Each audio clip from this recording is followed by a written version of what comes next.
Hello and welcome to Music Industry City's New Thoughts, where we discuss fresh ideas and take a look at the industry from a different perspective. I'm Peter Schwing, and joining me today is my fellow co-host, Stephanie Carlin. If there's something you'd like to chime in about, let us hear your thoughts in the chat or leave comments below. We'd love to hear what you have to say, so engage in the conversation. We're also doing Freeform tonight at 9 p.m., which you really get to be part of the show. So make sure to check that out. So let's see what's on the agenda for today. All right. Procrastination. Okay, I had this prepared, but I put it off to the last minute. We all suffer from it. And a bad case of chronic procrastination really affects your chances to succeed. Plus, we have a special guest, music producer, DJ, Twitch streamer, and all-around awesome person who goes by the name Scarlet64. So it looks like we have a great show for you today, and let's start off by checking with Stephanie Carlin. Stephanie, how are you? Hi, Peter. All right, it's Oh, working. man. It's working. I'm fuzzy as shit because my webcam wouldn't work, but I'm here. Right Fuzzy on. and all. Yeah, so the modern technology, there's something about, like, for those who are just tuning in, they have no idea what was going on behind the scenes and why we started 3 minutes late. But our normal login didn't work, and the technology. But what's really interesting about the pandemic and everything, and quarantine, is that we are actually on the same level playing field as the major broadcast networks. If you try to watch ABC, NBC, the news, anything like that, and they're all working remotely, they're all dealing with the same stuff. They're all trying to come up with graphics and overlays, and we can do the same thing. It actually leveled the playing field. It's been pretty cool to watch, just seeing everyone inside their homes like that. It's been Exactly. awesome. Yeah. So, and the thing about that is also that it got me to focus and double down more on how do we make this cooler? And I could have sat there and all right, I got some great ideas and I'll get around to it. Just like many artists that have been looking at this time as a challenge, well, I'm not sure what to do, or I'm going to wait until we open back up to build a live audience. Well, here's a great time to actually be streaming, connecting with your audience. And sometimes they need a swift kick in the ass. And the problem a lot of times is that there's procrastination, and it's something that really plagues artists.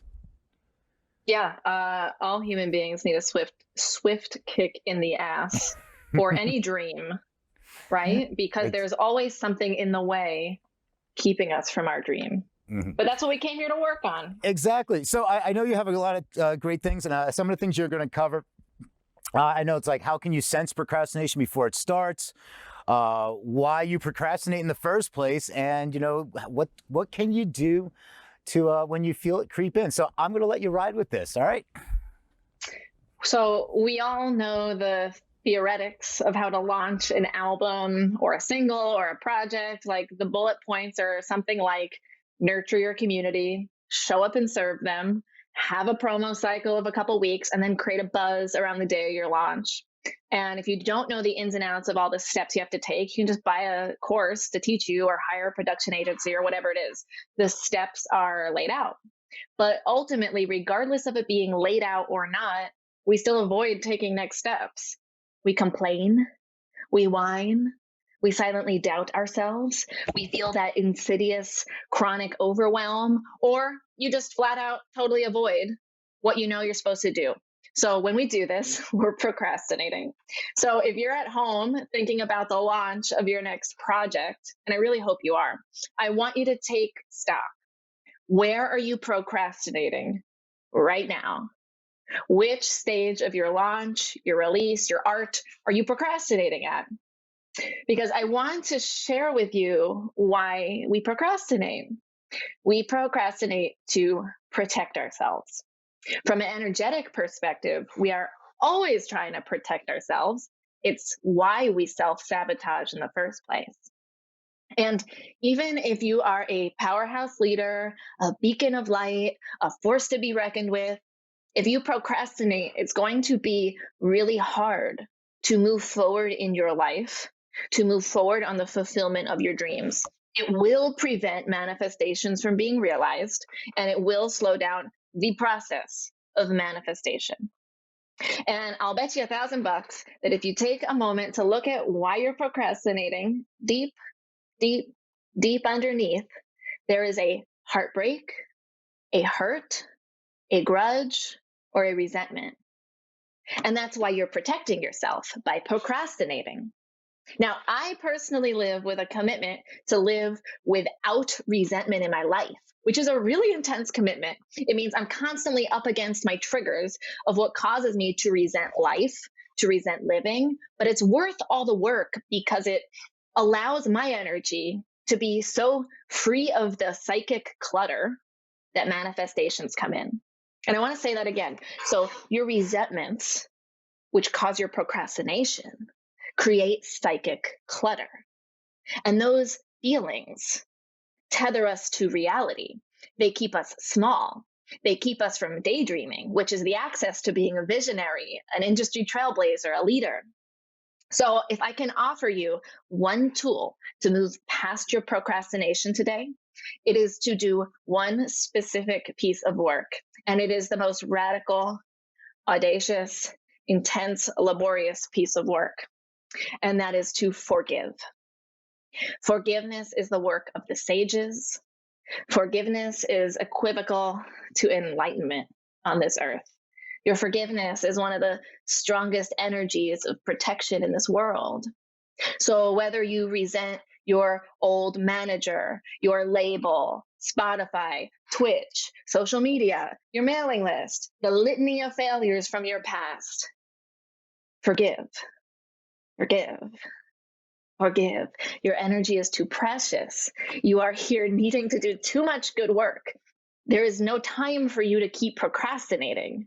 You must forgive. And you can just take a deep breath in and say, I forgive you. I forgive you. I forgive you, over and over again until you feel it release. So, this is how to truly get shit done and to start to feel good about it. So, that's what I want to leave you with today. Right on, right on. I love the point of protecting, when it says protecting, when you talk about protecting ourselves from failure. And I always like to say, brain says no.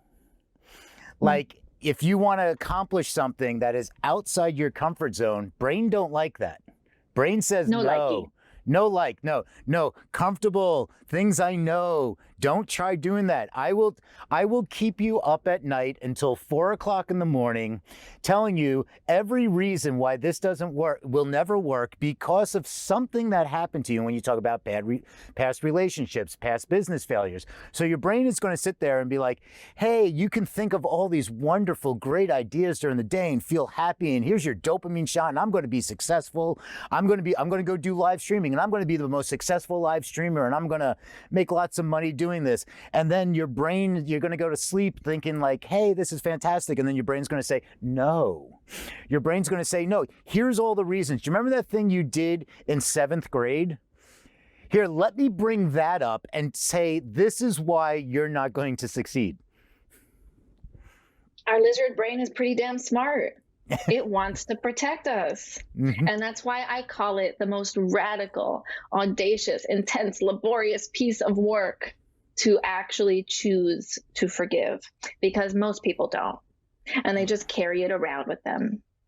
Right on. So, all right. So thanks, Stephanie. We're going to come back to this in a little bit, but I really want to get over to moving on to turn our focus to live streamings, as we were kind of touching upon that. And it also kind of ties in. So we're going to tie this all in together. So live streaming, and how one artist has turned herself into a full-time Twitch streamer and shares some of her tips on how to succeed. So let's welcome Scarlett64 to the show. Scarlett. How What's you doing? going on, Peter? How are you? Good to see you. How's everything? Things are great. Things are fantastic.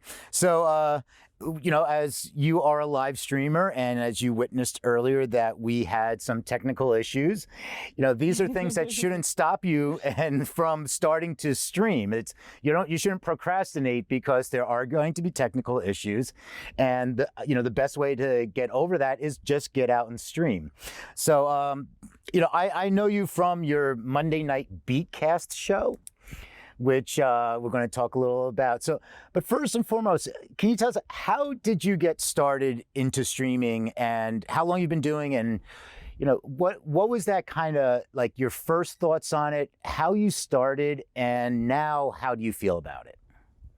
So I started streaming about 3 years ago, and I did it with the intention of building a music brand. But it took a really long time. I didn't really find myself for quite a while. It takes a long time to kind of find your niche and find your flow of things. I always thought it was a lot of fun, but it was definitely tough, and it was a long grind, and it does take a lot of non-procrastination to really, make your channel the best it can be. I was able to quit my job about a year ago and go full-time streaming, and that was just the coolest thing ever. I definitely love it, but it's a lot of work. It's a lot of work on the front end, and it's a lot of work on the back end, and you dedicate a lot of time to it for sure. Yeah, I mean, as you know, the technical issues and like it's being able to understand technology, understand streaming, there's the bit rate, there's the, all the I was different actually things. going to say you definitely should not procrastinate setting up your the tech side of things, and take that extra time to make sure that everything flows. And I've told streamers that have like glaring issues with their stream, you should fix this, you should fix this, you should fix this. And they keep saying, they make excuses like, oh, well, I don't really have time. I just have to start streaming immediately. I got other things going on. And I just kind of shake my head and like, this is important. You have to take care and test your stream and watch your VODs and do a test stream beforehand and make sure all your tech is sorted out. Your audio sounds good. Your visuals sound good. Like break it down, spend that time. Don't put that off. And then just blindly go in and turn your camera on. You're not going to grow if you do not have a plan and a purpose when you stream. I know it's really tempting to see big successful streamers and think that they just decided to stream one day and they became who they are because the magic of the internet. But there's actually a lot of work that goes into it and preparation that goes into it, and you can't neglect that, or you will be wasting your time streaming to nobody and never growing. Right. It's and the thing, like there are so many streamers out there that offer up on YouTube and you can tune in on Twitch, but they have YouTube channels. It's like how to build your stream. It's like YouTube is the ultimate how-to channel. If you want to Yeah, learn how to do underwater basket weaving, there is a bunch of channels for that. So you can learn everything you need to know from like how true. to yeah, OBS. It's like, well, what's the difference between OBS and Streamlabs OBS? And then there's, the Yeah, different platforms. So, and then it's like, what camera should I use? Well, how do I use my phone? How do I use a webcam? How do I use my 10-year-old Canon? There is an answer for all that. And most people have it, but just start streaming. I always say, like, if you're thinking about streaming is, well, first of all, learn about it, ask questions, and then just do it. Like you're not going to, if you're on Twitch and you start streaming, you're going to be streaming to 0 people. So why not try it out? So yeah. here's an interesting question. Like, and again, you brought up a great point is, comparing yourself to these streamers. These streamers are like anybody else. They didn't just shoot up overnight. I mean, there's a few outliers that are like overnight sensations. But again, when you started streaming, how many people were you streaming to for like the first 3 months? For the first 3 months, like five, and one of them was my boyfriend, and two of them were my bots. And it took me probably a solid year before I got more than an average of like 20 viewers, 30 viewers. It took a long time. Yeah, and the thing here is that, you know, see again, like, hey, there's a little technical thing. I pressed the wrong button. It happens. I And do it that's all the time, but that's exactly. okay. And it's a great point is that if you're streaming and a lot of musicians that come from the stage side, like you weren't coming from like performing on stage. You came from production and DJing more so a Actually, lot. no, Oh. I learned how to DJ on stream a year and a half after I started streaming. And See? that was how I grew. That was the niche. I did That music production, but I didn't do it on stream. I thought I would do it on stream, but it was extremely intimidating. Production is I still don't really produce that often on stream. It's very boring to watch. mhm. So I actually just fell into the trap. My intentions were to be a music streamer, but I fell into, I would play video games. I didn't really have like a game. I would just play whatever I felt like. I didn't have a schedule. I would do art sometimes. Then I started doing like workout stuff, and I was just all over the place. I did not have a brand. I did not have a look. I did not have a element to tie me together. Once I started learning how to DJ, that actually, I went from like 20, 30 viewers to just exponentially grew. And within a year of that, I was probably getting between like 400 and 600 viewers a Right. stream on average. Yeah, and it's the grind. It's like musicians look at this like saying, "Hey, well, it's going to take me a year to get to followers." Well, how long did it take you to get people to show up to any of your live shows? And now is a perfect time to be getting out there and engaging with your audience when we can't go out to live shows. So you build the audience on stream, and then guess what? You have an audience, and when you go, and these people around the world, so you can find that you Yeah. have a following in Indiana or something, and like, hey, Or when we can go out India. and do that. Yeah, India, Like, exactly. I'm saying that's what's beautiful about being an artist Mhm, on Twitch is you can really find your niche. mhm, And I would say, so when I started streaming, I did not know any other streamers. I'd had zero streamer friends. So I had to kind of like build my own audience. But I mhm. have noticed that those I associate with that have decided to start streaming have been getting a little bit of like a head start because they appear on my show or they hang out in my chat. And because of that, they're able to find their audiences quicker. So I would implore new streamers to make friends on Twitch as soon as you can. Find streamers that are similar to you, have similar interests, stream, have us that you're trying to target streamers that have the same audience that you're trying to get, and make friends with them and collaborate with them and do and hang out with them and support them, and then hopefully they'll return the favor, and you're going to grow way faster than just trying to do it by yourself. That is great advice, and we can go on for a really long time about this, but I'd love to have you back. Like, let's like find like come back and like let's talk about like the next thing, like like how do bits work and things like that. If you're interested, love to talk more about that because and also Freeform for anybody that's tuning in, Freeform tonight at 9 p.m. Eastern. That is more of an open format chat. So if there are people that have topics, people can come into the show and I'll bring you up on screen. It's like the old radio call-in show. So I know there's a couple of people in the stream as I'm looking over. There's a few people in the stream saying, "Hey, what's up?" I know P Funk's out there. April's coming from Canada, so she's tuning in from Canada. So and these are people that are like out there streaming. I know P Funk's on your Beatcast, and he comes over Mhm. to Freeform.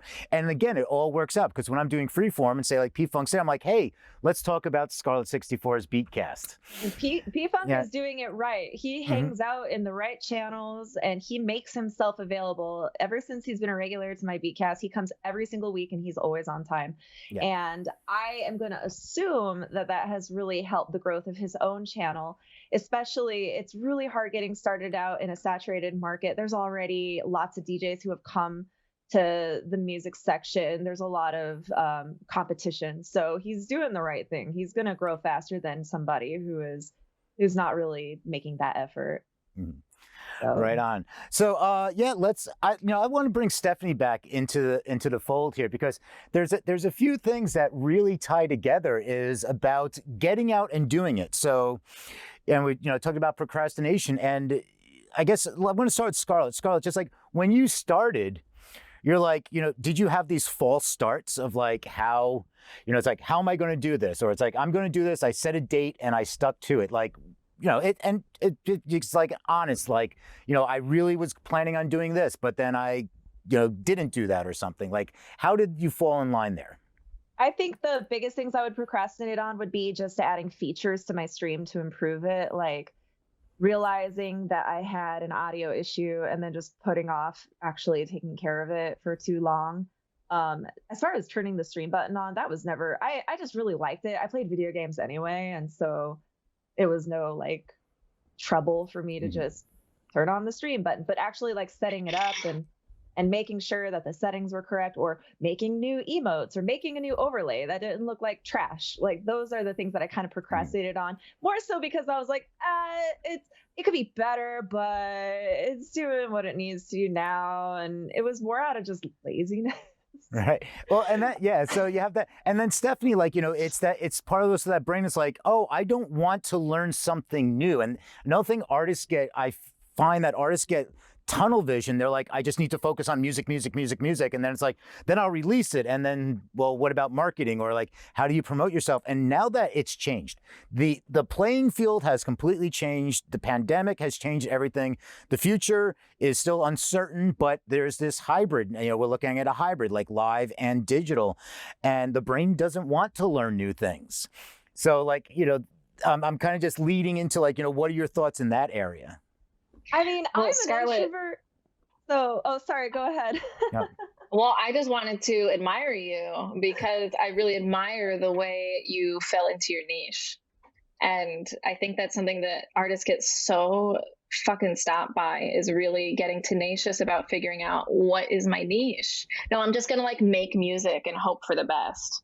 And I think that's kind of an outdated paradigm, at least to start and build your following. And so I love that you just fell into DJing on Twitch, and like that's how you got your followers, and that It was became such your an niche. accident too. Had no idea. I had no idea, like even a month before I fell into it, that I would be a professional DJ. That like never once crossed my mind. It was, and then now it got me like gigs outside. I had a residency before COVID. I like that DJing is now 100% of my income. I mean, if you count Twitch with it, but outside DJing in here, like I had no idea. It was just so random.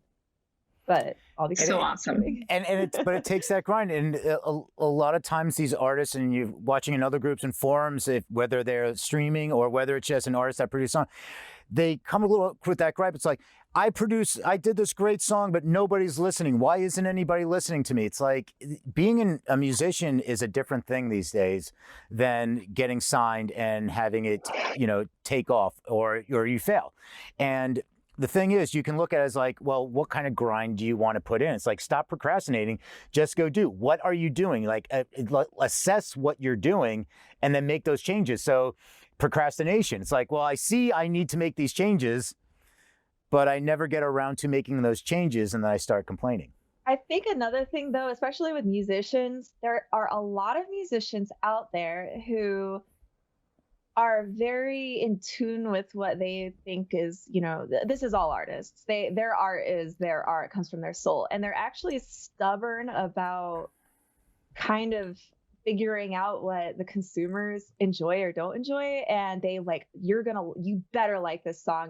I think it's my work and this is how it should be. And they're stubborn about, it's almost like prideful. They're not very humble about the fact that, hey, just because you think it's freaking awesome doesn't mean everyone else does. And if you want to make this a career, you have to be willing to kind of read the room and experiment in a way and figure out what works and then go with that. I mean, if you want to just make art just for you, that's awesome, but you're not going to make a career off of it unless you just magically happen to have tastes that everyone else is like, yeah. And that's really rare. There are people who are like that, but you're not that. And I think a lot of like, especially on the bottom level, people fantasize about being an artist that invents new sounds and starts new trends. But out of every like 10 million artists, only one of them ends up even being that. And yet there are millions of artists who make their living being an artist. So you don't have to be like the next god to be satisfied with a music career. Don't be humble, Stephanie, I see you smiling and laughing. You're just preaching truth, lady. You're preaching truth. I hope every artist who comes across this can take that and put it in their heart and feel that humility and start to operate as a business. I mean, I feel like I'm saying things that are like outdated already, and like everyone's heard it, but maybe not. Like, you have to interact with your art as a business, and that means removing that heart and soul precious. This is my precious baby, and putting that aside and knowing when that energy is needed. Don't be precious about it. Exactly. That's what my brother says, because I used to spend way too long on tracks trying to make them work so hard, unable to just let go and abandon a project or move on. And once I let go of that, I switched my method from spending weeks and weeks on a single track and just focusing on it to I start a new project almost every day. And suddenly things are happening for me production wise. Really cool songs are being made. My abilities are increasing significantly. And it's just because I just stopped being precious about it and just realized, hey, I might make a lot of trash, but as long as I make a bunch of stuff, something's gonna hit and just stick. Can I jump in on something? So my background is musician, and I was like, oh, my band's going to make it. We're going to succeed. And it's like, oh, this, and we was getting close, and then it was like, then that fell apart, and I was always trying. And then I started getting into like electronic production and DJing, and it was when I stopped actually trying to be successful as a musician, as a producer, I ended up getting more tracks signed. Like I literally, as when I was trying to become this producer, I had 2 songs like that was signed by a label. Once I stopped doing that and just started making music for fun and just being around people that were doing things, like my friend became a creative director at a dance label, and I would say, hey, something, you got some things. Can I play with that? Can you send me some of the stems, like the bass and that weird sound effect? I would do remixes and I would send it back like, hey, this is what I did. And they're like, hey, something? Can you tweak this, that, and the other thing? And we're going to release it. I had 10 tracks released by a label in 2 years after not having 2 tracks released by a label in 10 years. So when you start looking at it, it's like, hey, I'm really doing this for fun. And yes, if I could make some money and do it, but remember, it's a passion, it's that love. And I think that's a really important thing, is because once you start doing that, people congregate around that, I find. I think, Stephanie, you know that. There's nothing better than what you're saying. You rearranged your own energy to have it be fun again, to like be a little playful again, to not be addicted to like, is this a success or a failure? And then the results started to show. It's very straightforward to me. Fucking cool. Yeah.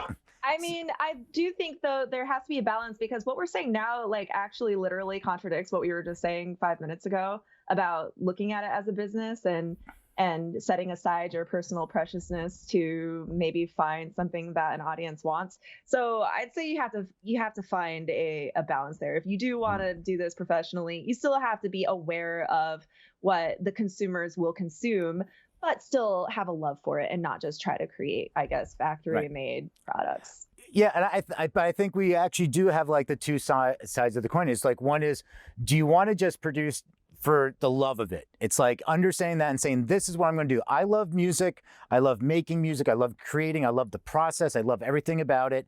And that's what I want to do. And then it just so happened that doors opened up for me that way.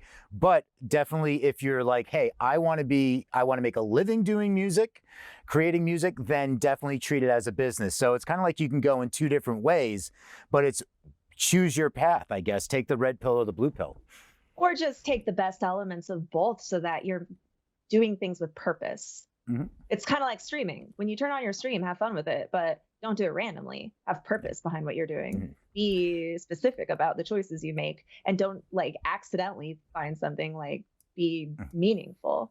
Right on. All right. So I think this is all great. And I definitely would love to do this again. I know we have a little time. So I just want to allow Stephanie, I know you're working on Truth School. Give us a little shout out of what you are doing and how people can find you. Yeah, I stream live in my private Facebook group, and it's called Just Trust Yourself. And so every week I'm doing weekly live streams with different healings in the quantum field. It's fucking cool. It works. And we deal with stuff like your procrastination, speaking your truth, charging your worth, trusting your body. It's really lit. So you can come join me over at my Facebook group. It's called Just Trust Yourself. Right on. Okay, and Scarlett. I'm Scarlett. You can find me on Twitch, twitch.tv/Scarlett64. I DJ over there. I run a music podcast. I play Dungeons and Dragons, and I will be releasing some produced tracks that are original. And what's the most recent? Actually, on Saturday, I will be playing a virtual festival in Minecraft. It is called CubeCon. It is a lot of fun, and I will be one of the performers for that festival. Right on. All right. Thank you so much. And that's it for today. Thank you all for tuning in. If you want to continue the conversation, you can leave comments below. And if you find this interesting, hit the follow, subscribe, like, whatever button that is these days. And if you're on that YouTube thingy, hit the notification bell so you get alerted about new shows. Just a reminder, tonight at 9 p.m. Eastern is Freeform. We do that in the Facebook group, YouTube, and Twitch. But YouTube and Twitch are where the cool kids are hanging out to actually take part in the chat, and you get the opportunity to be part of the show. You can also find us at musicindustrycity.com and on your preferred podcast player. Thank you again to my fellow co-host Stephanie Carlin. Have an awesome day. Peace.